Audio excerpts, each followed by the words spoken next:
Good morning. Good to see you all.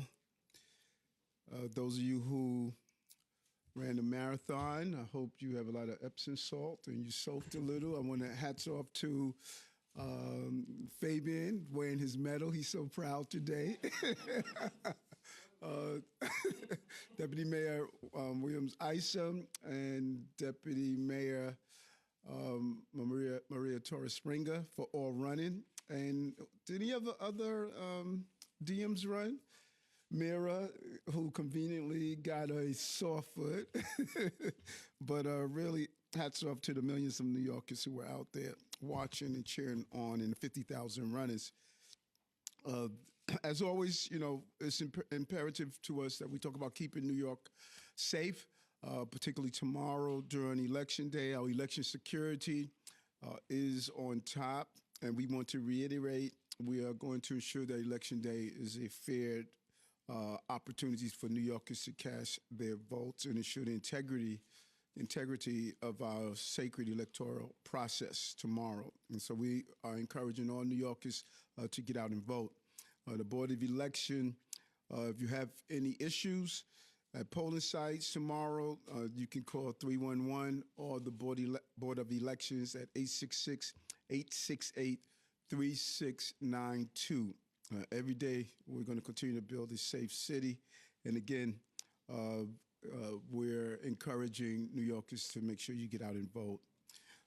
Speaking of keeping New Yorkers safe, we are extremely concerned about the subway surfing. We're watching young people taking these extremely risky actions, and it has taken 6 lives this year.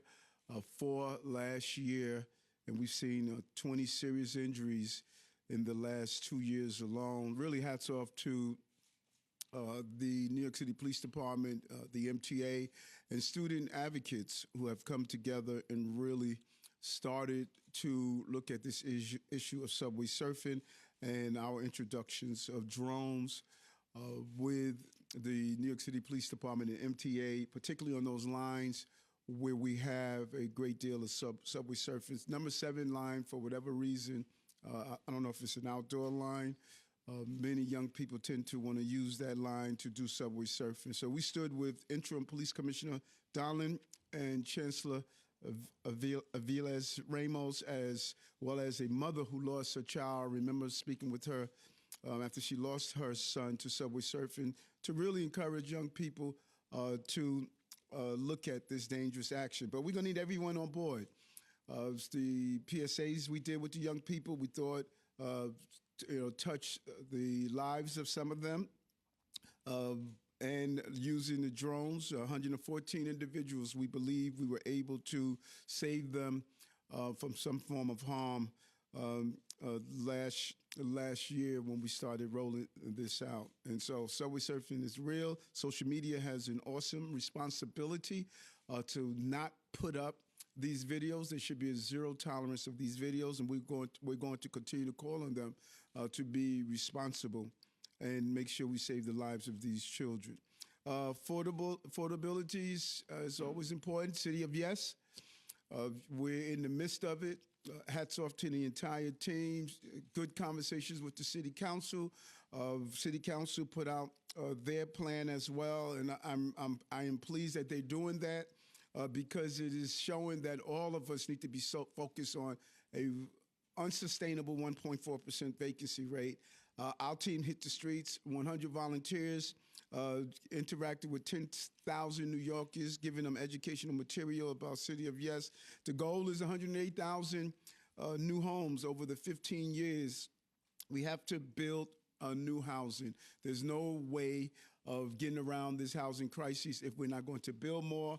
And those communities that historically did not have affordable housing and housing built in their communities, we all have to get engaged, and that's why it's important.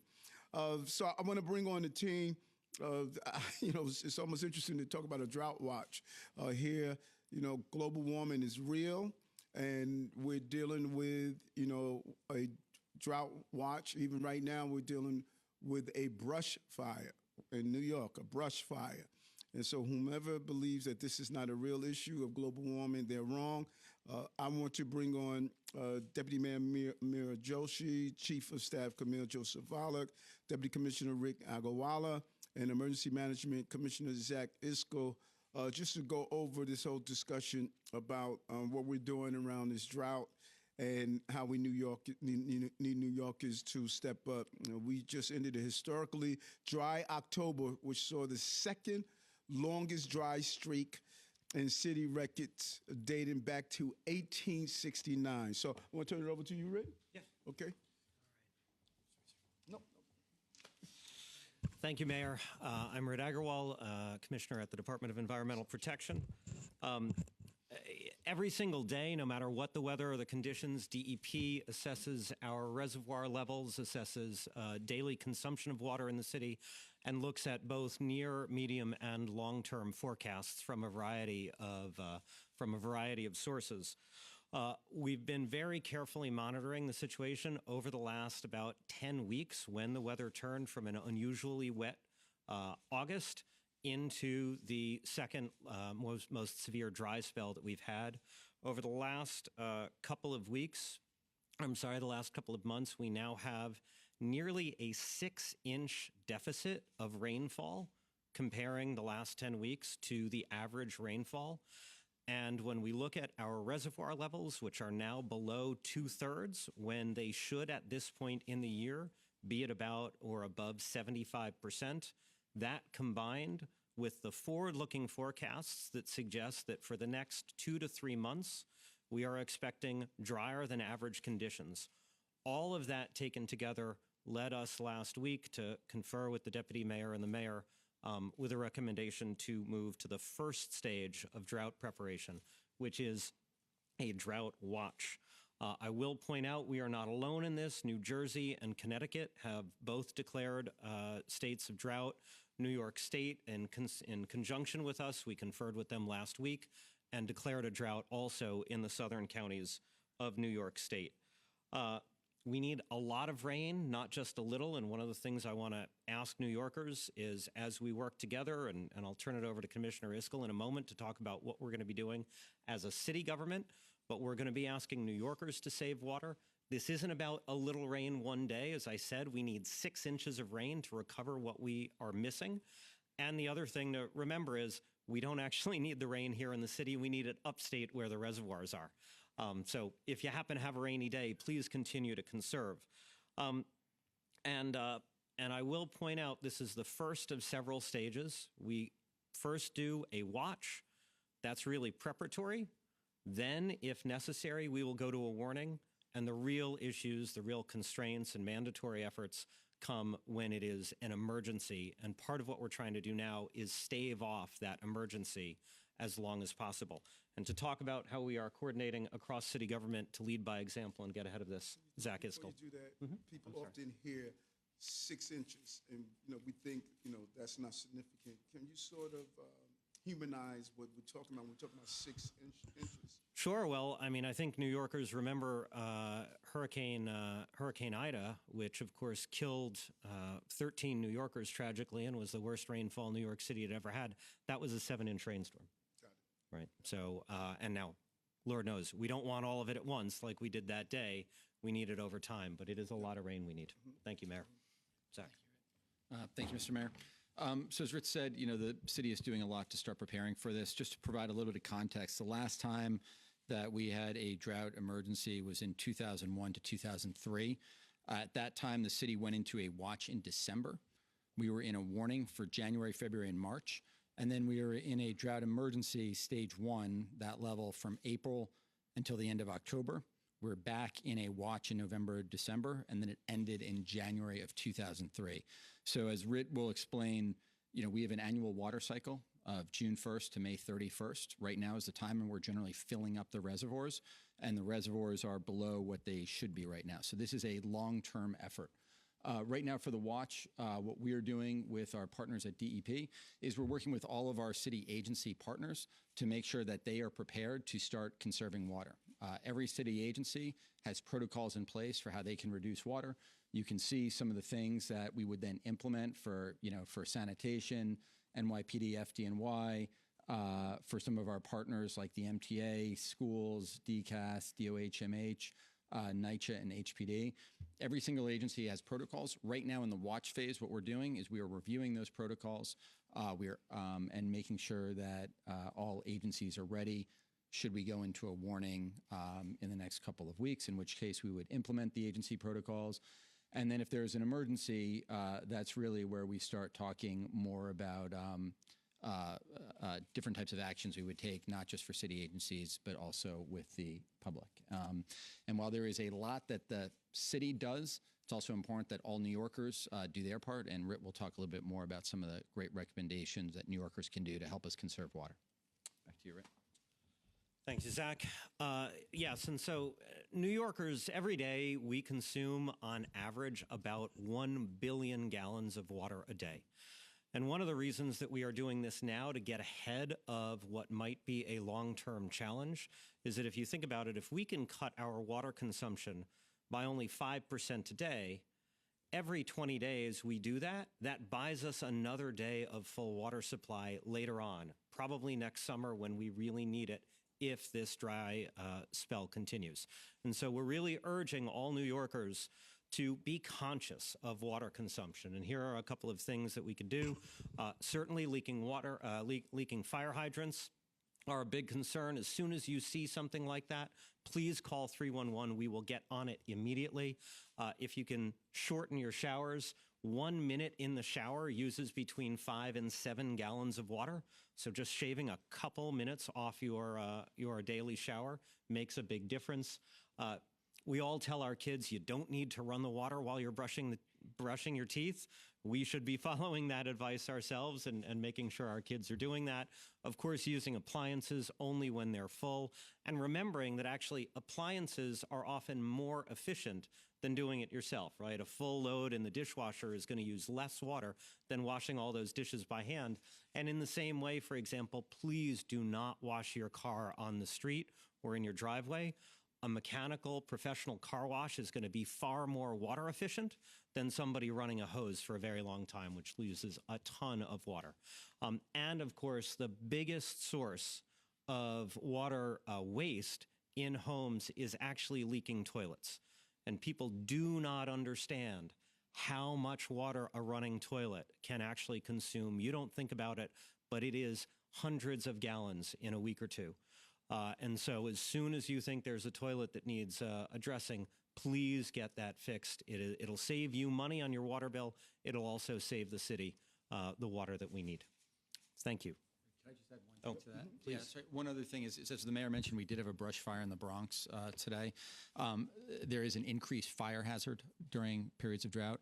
So also be cautious when you are grilling. Be cautious about what you are doing with cigarette butts and about other fire hazards as well during this time. Thank you.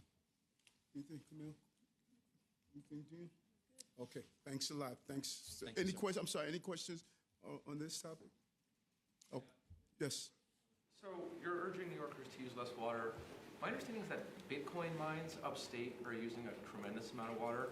Have you talked to any of these mines about slowing down usage or anything like that?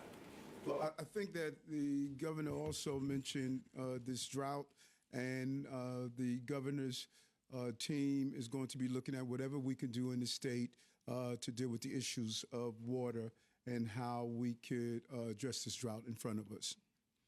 Yes. I am curious, I know we're just in a watch now, I believe. What would happen, I mean, I know you're predicting less than average rainfalls over the next few months, but is there a time frame when we can expect it to get moved up to a warning, or I guess what would happen for that, the escalation of the...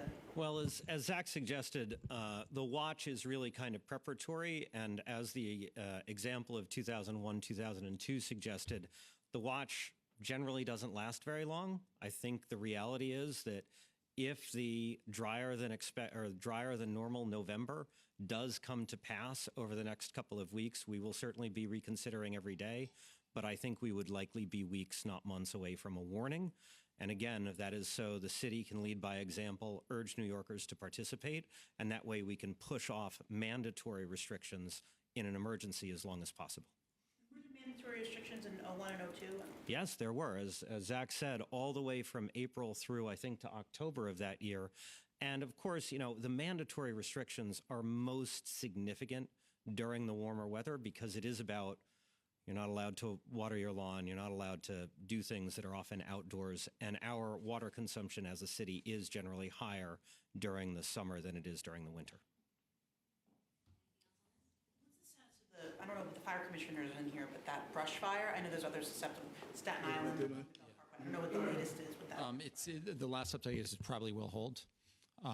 So they're starting to, they brought a couple additional resources up there, but really just because of exhaustion and, because of the firefighters doing their job. But right now it's probably will hold. Alarm it was up to? I think it was a 2-alarm. It was a 2-alarm. We'll get back to it. It was a 2-alarm. Okay? All right. Thanks so much. Thank you. Kayla is back. How are you, NJ? Go ahead. You are, without question, a veteran politician. You've been through many electoral cycles. What do you make of the Iowa poll? What do you make of the chances for your chosen presidential candidate? And I'm sure all of us would like to hear you make a prediction. I don't have a prediction. My prediction is that New Yorkers are going to get out and vote. And I just want to encourage people, don't be on the sideline and, say, I wish I would have. The name of the game, get out and vote. Exercise our democracy. This is one of the greatest democracy we have ever known in the history of running countries. And so get out and vote. That's the most important thing. Look at the issues, become knowledgeable of the issues, and get out and vote. Hi, Mayor. Yes. So I wanted to ask you about this A train closing in the Rockaways. The MTA announced that the A train's going to be closing on the peninsula for 4 months at the start of next year. And Andrew Cuomo, the former governor, criticized the plans that they need to go back to the drawing board. What do you think of the MTA closure on the A train? Well, when you look at it, the MTA, they don't close these stations, just to be cruel or rude. Navigating the system is just so important. And I'm a big believer in the ferry system that we have, and I just support MTA and how they know we have to get New Yorkers around. And so if they're making a call that they have to close it for that period of time, we have to have alternatives. We saw that before during storms, that the entire system collapsed. And it's unfortunate the Rockaways, like Staten Island and other locations, the buildup of these communities are not really accommodating the needs of the mass transit that's needs to be in place. So the MTA is making this call. I support the call that they're making. We must make sure we have a good ferry system to get those New Yorkers in Rockaways around. Hi, Mr. Mayor. How are you? Good. How are you doing? Good, thank you. Just wondering, are there any lessons that you hope Democrats can take away after this election? Anything that you hope that they might have learned in this cycle? Yeah, I think that if we do an analysis of, the last cycle, I talked about public safety, and I thought public safety was crucial, and it became top of the agenda for many voters. And I think that is important that we have a real plan to allow those who come into the country to be able to move forward and have a real working people agenda. People are very clear.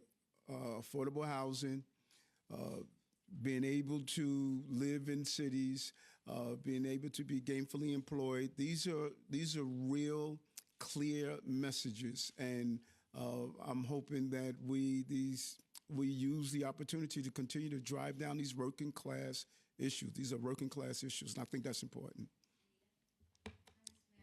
Quite well. How are you doing? I'm good, thanks. Good. We didn't see you at the marathon. Where were you? Dealing with my religious obligations. But do you think it's right that Governor Hochul said New Yorkers who vote Republican are anti-American, anti-women, and anti-abortion? And I've got one more question. Well, okay. Look, I why don't you give me both of them? And then your top spokesperson at the marathon that you missed for NYPD, Tarek Shepard, slammed a woman's head against a bus and called her a bitch on I'm sorry, say it again. Post reporter a scumbag in another. Hold on. Go back from the beginning because I didn't hear the whole thing. Sorry, so your top spokesperson for the NYPD, Tarek Shepard, he once slammed a woman's head against a bus and called her a bitch in one incident, and called a Post reporter a scumbag in another. Now we reported him yelling at the interim police commissioner to the point that the chief of department had to step in. Is this how you believe your administration should act? And how do you defend keeping Shepard in such a high-ranking position? Okay, I'm not sure those. This is the first time I'm hearing those two incidents that you talked about. And if those incidents happened, he should have been held accountable for them. Because professional decorum, and I say it over and over. Let's decrease how we communicate with each other, and I continue to say that. And I'm seeing far too many examples of that we're not just showing just proper decorum to each other. And so when I spoke with the commissioner, the interim police commissioner, and when I spoke with Tariq at the same time, they both know that what is my expectation on how one should communicate. And so those two statements that you made that he did previously, I don't know if they were substantiated. Was he found guilty for those, or that's what someone reported? Because that's a big difference. Substantiation of allegations are crucial.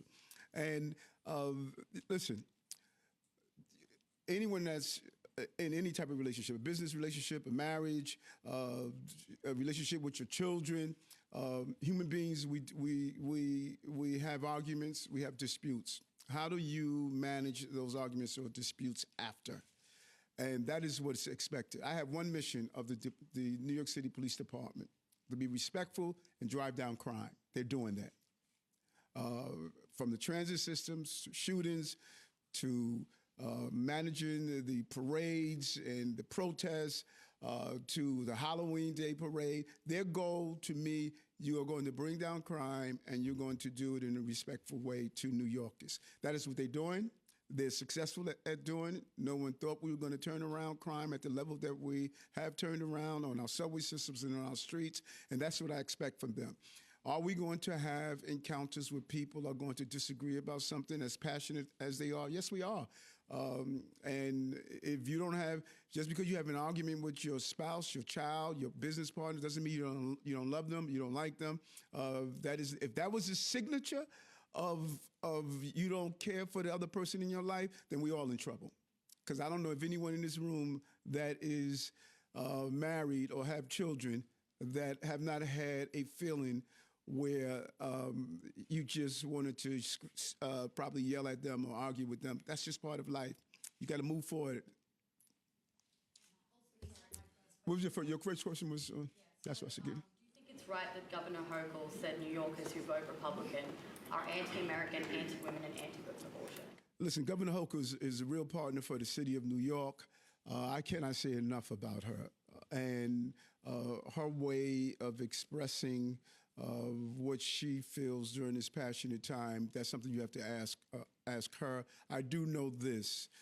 I said it over and over again. We need to show decorum as we're dealing with this very emotional issue. These elections are emotional. We're talking about the direction of our country in the next 4 years, and I don't think that she's saying anything or doing anything that she means to be harmful in any way. I find her to be a very respectable leader, and tomorrow election, I'm solely focused on making sure New Yorkers can vote safely. That's my number one concern. I want New Yorkers to get to the poll and get there safely, and I have a great deal of respect for Governor Hochul. Hi, Mayor. How are you? Good. How are you? Good.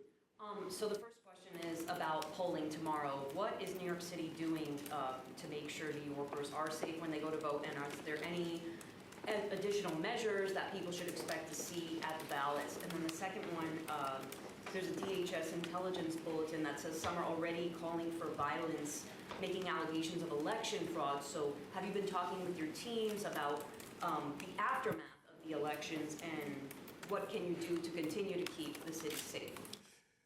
Listen, greatest democracy as I said, and probably in the history of mankind. We're celebrating 400 years next year, and our democracy is going to continue. It's going to continue. We have 2 officers at each polling site. The Intelligence Division under Deputy Commissioner Weiner is monitoring all of these different chats and channels to know how do we deploy personnel if needed. And people have the right to call the Board of Election, as I gave the number earlier, 866-868-3692. And we're going to protect the integrity of our electoral process. It's extremely sacred to New Yorkers, and we're going to make sure it's protected. And we've done it over and over again. And, you always hear these issues. All of us heard about, what could happen at the Israeli Day Parade? What could happen on October 7th? What could happen when we do the Halloween Day Parade? We hear this all the time. We're professional enough, all of our agencies, to make sure we respond to the challenge as the challenge come up. And the omnipresence of NYPD officers in uniform is a real great deterrent. We're not going to allow people to get in and disrupt our process. Hi, Mr. Mayor. How are you? Good, thanks. Good. 2 questions. Yes. I know you got tired of being asked this last week, but voting tomorrow, from what I've heard, who are you voting for in the presidential? And second question, are you going to Somos? And if so, what do you hope to get out of it? I always look forward to go to Somos. I think I missed a couple of years. I'm planning on going. I'm not 100% sure. I would like to go. It's a good time to convene with folks in Puerto Rico. So I have plans on going. But I got a lot of stuff going on I have to do in the city. And if I could get a lot done before next week, then I'll definitely go. But I'm not going to stay long no matter what. I made it clear who I endorse, and who I endorse is who I'm voting for. I made that very clear. I was a delegate in Chicago. Hello, Mr. Mayor. Mr. Mayor, how are you? Quite well. How are you doing? Thank you. Thank you for all That was a good show. You did the other day. I look forward to coming on again. And like I said, we will never say it enough. Thank you for acknowledging the Nick Media. Now, Mr. Mayor, tomorrow is the election day. If you know it or not, the immigrant community are really worried of what will be the outcome. We heard the Republican, former President Donald Trump said if he ever wins, there will be a mass deportation. Either way, whoever wins, under your leadership, what can New York expect? And most definitely the immigrant community. No one does it better than New York. As you know, this is a sanctuary city, and I agree with that, up to the point of those who commit crimes in our city, particularly repeated offenders. After they serve their time, I believe they should be deported, and we need to modify the existing law and go back to what Mayor Koch did and Mayor Bloomberg did. I thought it was a big mistake to allow those who are dangerous to New Yorkers and other immigrants and migrants and undocumented, they should not be able to remain in our city. It's a privilege to be here in New York. But mass deportation, that is not, it's not going to happen in New York City. People who are undocumented, migrants, asylum seekers, no matter who you are, you have a right to police services, you have a right to city services, your children have a right to be educated in our school system, you have a right to get health care and emergencies that you needed. That's who we are. This is a city of immigrants, if not a country of immigrants, and we're going to maintain that. Mr. Mayor, I'm wondering. I hear a voice, but I don't. Oh, okay. I'm here. Yes, how are you? Hi, how are you? Good. So in terms of the election, you spoke a lot about securing the elections, but are you confident in the Board of Elections being able to carry out its mission tomorrow? And also, I'm wondering, over the weekend in Pennsylvania, President Trump made a lot of comments about doubts on the results of the election and criticizing the electoral process, saying the winner should be decided at 9 p.m. Tuesday night. I'm wondering if you can react to that as well. Yeah, every election, are there hiccups in the Board of Elections? Yes, you're dealing with hundreds of thousands of people going out. The team does a great job the Board of Election team and staff. They do a great job of, do you have machines that break down? Do you have polling sites that sometimes they're not open in time? Yes. But overall, you see our democracy being protected. And if there are concerns, there are ways of reporting those concerns. And again, that's the number that I gave, 866-868-3692, for folks to come up. Thanks a lot, guys. For folks to come out and exercise their right to vote. And if you can't vote on the machine, there are other mechanisms that are in place to make sure your vote is counted. We take it seriously here in the city. And the Board of Election, they do a Herculean job each year that we have elections, and I think they're going to continue to do so. I didn't hear what the former president's concerns were, so I don't want to respond on something I don't know exactly what was said and what contents that it was said, but we should have a fair process no matter where we are in the state. If it's Pennsylvania or Pennsylvania Avenue in Brooklyn, people should be allowed to vote. Hi, Mr. Mayor, how are you? Quite well. How are you doing? Good. I wanted to go back to Election Day tomorrow. Yes. You know that you've endorsed the Vice President. Is there a final pitch you have for voters in support of her as they go to the polls tomorrow? Is there a way? Is there a final pitch you have to voters in support of your endorsed candidate going into the polls tomorrow? Get out to vote. And then I wanted to ask you about last week. Judge Ho set the trial date of April 21st to start her trial. I wanted to know what your thoughts are on that date. Your lawyer wanted something earlier, but do you feel like it gives you enough time to still run a re-election campaign while sitting on trial? My counsel wanted March, and so you should reach out to the counsel, and he'll give you his thoughts on that in process. Alex can go into that. He was pushing for a March date. Hi. How are you? Good, thanks. I'm curious why you, when you're answering these questions, aren't saying Kamala Harris's name. It seems like maybe it's not as strong of support for her. And then I also wanted to follow up on Anita's question. Are there any additional details you can tell us about the argument between Donlin and Shepard? What led up to it, and will either of them face any discipline? First, I have to be extremely careful. Everything I do is critiqued highly, and I have to be careful. And if I'm doing electioneering here at this podium, you're going to write a story on me. So I got to understand what I'm doing. So my legal team said, Eric, here's what you can do and what you can't do. And I have to make sure I do it correctly. So you're damn if you do, you're damn if you don't. I stated that everyone knows who I endorse. Everyone knew that I left this beautiful city to go to the Windy City as a superdelegate. So I don't know which more enthusiasm you need for me to do so. And about the, can I go into the details of, what was the conversation between Tariq and the interim police commissioner? No. Liz, we're moving on. I'm sorry? Discipline to either of them? The police commissioner, if they did something that's inappropriate, the police commissioner will sit down and make the interim police commissioner will make that determination if there needs to be some next steps.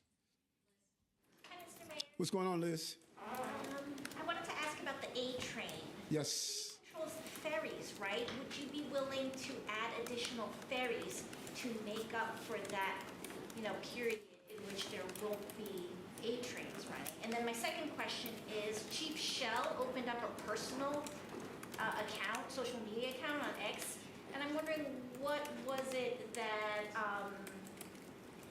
what was it that prompted that? Was it something that the NYPD asked him to do, or was that just his own personal decision? Well, okay, first,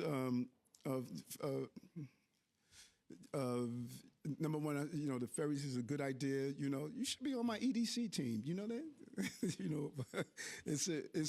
I believe in ferries, and I think ferries is a good way to move around, particularly in those remote locations, like I said, Staten Island and Rockaway. And those are all of the avenues we're looking at to see the feasibility of doing that. And there's a lot that goes into if we're going to have a new ferry route. Jimmy Otto, when he was the borough president of Staten Island, he and I asked to see if we could get a ferry that's going in from Staten Island into Brooklyn. So I don't think we use our waterways enough, and we want to look and see how we could expand that and what's the feasibility of doing it. Like you said about Chief Shell, those were not instructions from the police department, and you said he's opening a personal account, like many of you have your personal accounts. That is the beauty of this great country. One can give their personal views, and so I think it's smarter to do on his personal account. So in no way he should infringe on his NYPD account. So if he wants to open a personal account, he should do so. I think it's important. I think he has good opinions and good views. That it's not monolithic. It's not. Listen, 8.3 million people, 35 million opinions. And, we like to hear from all their opinions. And opinions are not only opinions that we like. Opinions are opinions. And he has some good opinions. I like some of his stuff. I want to ask about your... What's going on, Jeff? Doing all right, thank you. Look, okay, so you don't want to electioneer from the podium. I don't know if you've done any political work at all over these last couple of months, whether that's campaigning for Harris or campaigning also for, like, state legislative folks, that sort of thing. Always doing something to move the city's agenda forward. This is about New York City. And whatever I could do to move New York City's agenda forward, I am encouraged to do, and that's what I've been doing. Have you been doing it? Yes.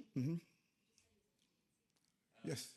Back to... What's happening? I'm good. How are you? Good. Going back to your trial date, I heard Kelly ask specifically about that interfering with your ability to campaign. I know you referred that to Alex, but are you concerned about your ability to campaign while you're going to be spending all this time in the courtroom?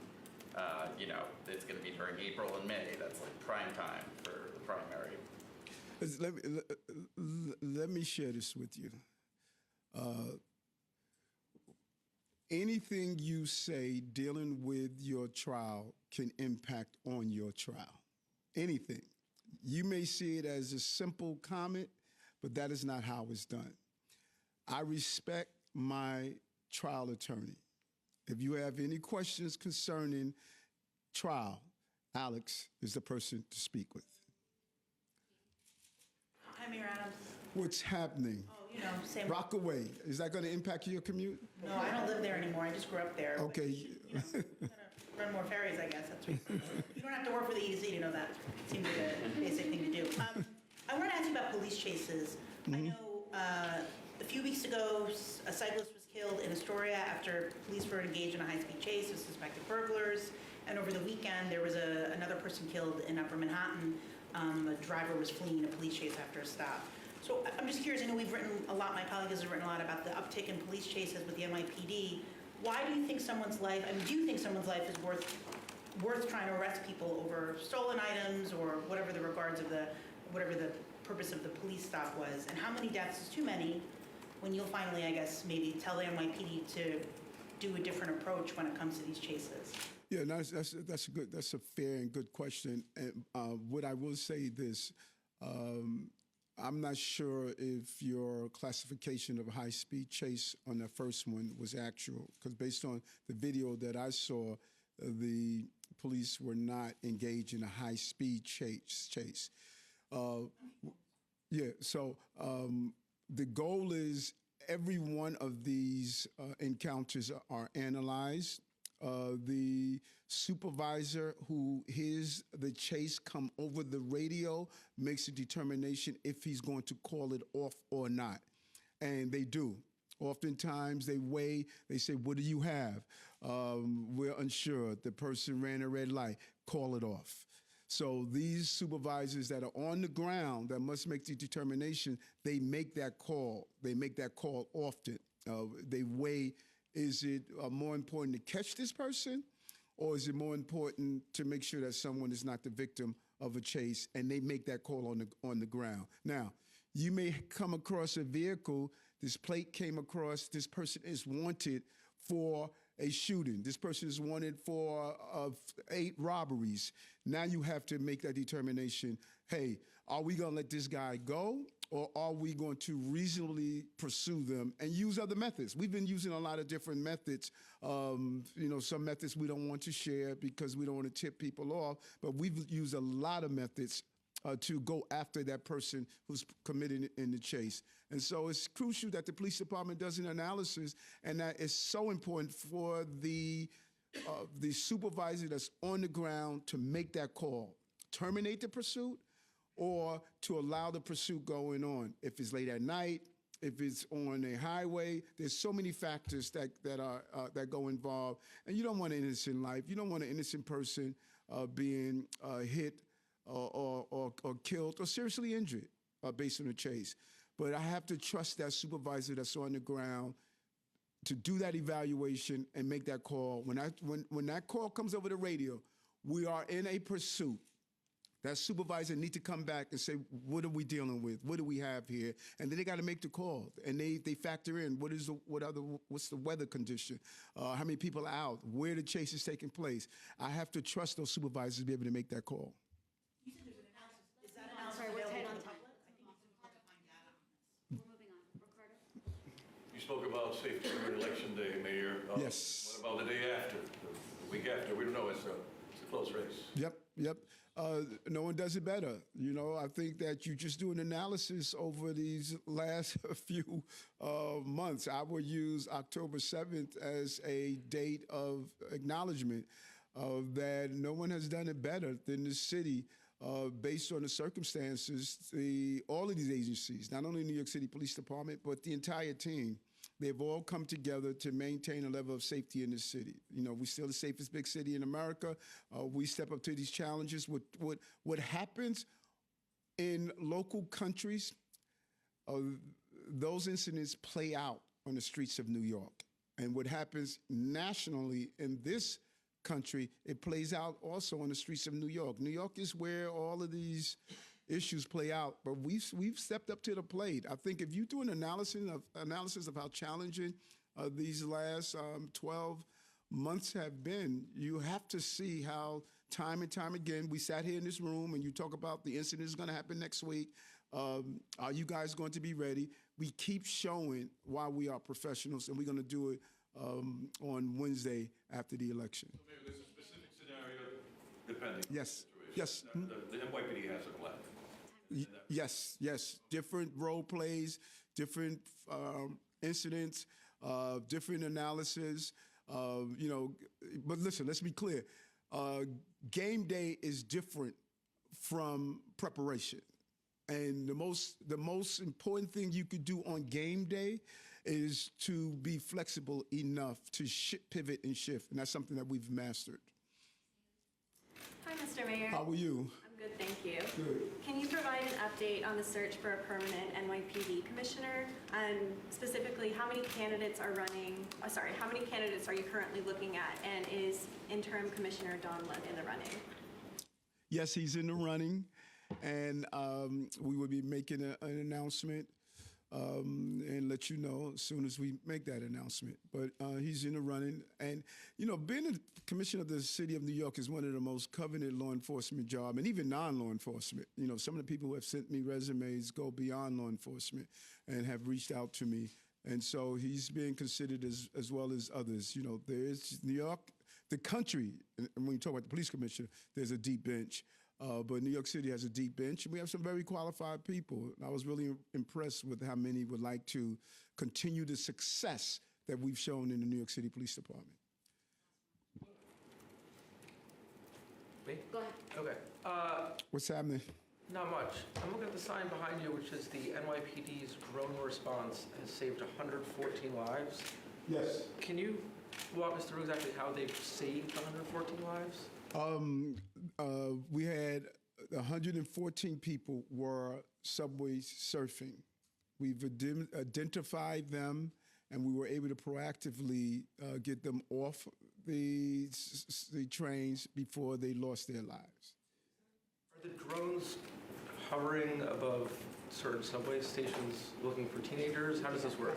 Yeah, and you should take a trip over to One Police Plaza to see that actual operation. Is something really to look at. I was impressed with what I saw. So this is a shot of the drones. See that young man there? See these two here? These are the drones catching them proactively to get them down off the system before they fall or knock down. Okay?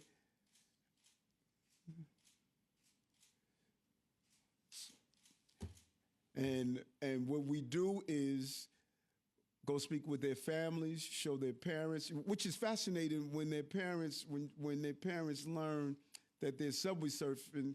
You should see the parents' reaction of, you have the wrong child, it's wrong, and then when they see the video, then the realization hit, yes, this is my child riding on top of a train. And so what Commissioner Daughtry, Deputy Commissioner of Operation, we analyze 9/11 calls, 311 calls, and do a analysis of where it's most likely. Look at this. You have 1, 2, 3, 4, 5 young people on top. And based on those analyses, we deploy the drones. And if you go over to One Police Plaza, you can see drones are not now part of our patrol. And you can actually see the patrol of what I call the three-dimensional patrol, where you can now patrol from the sky. And I don't know if you noticed on top of those trains, they're extremely slippery because of the metal that is made of. And oftentimes they go around curves. And if you ride trains, the trains jerk, they stop. This is very dangerous. This is very dangerous. And so that is how we're saving lives based on these lives. And God knows how many we saved just based on young people seeing this.